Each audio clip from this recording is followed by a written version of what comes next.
Je m'appelle Gaëlle, j'ai 25 ans. Le but d'un ingénieur composant chez Decathlon, c'est de concevoir des tissus qui sont adaptés aux usages des sports. L'impact principal de la teinture, c'est qu'on utilise énormément d'eau et on monte à de certaines températures, ce qui vient amener à une certaine émission de CO2. C'est ce qui rend le process de teinture très polluant en fait. La technologie du Biton, elle est moins impactante qu'un tissu teint classique, car on vient teindre un fil sur deux. D'autant plus que le seul fil coloré qu'on utilise sur les deux, dans un tissu, il est teint d'une manière un peu non conventionnelle par rapport à la teinture classique. Donc le but de cette teinture, c'est de ne pas du tout utiliser d'eau pour colorer le fil en fait.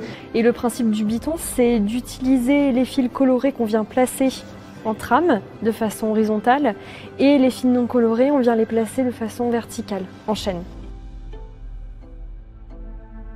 La contrainte peut-être du Biton au niveau de l'aspect couleur, c'est une fois qu'on croise justement les fils, on ne sait pas trop quel type de couleur on va avoir. On a tendance à plus évoluer vers une couleur claire.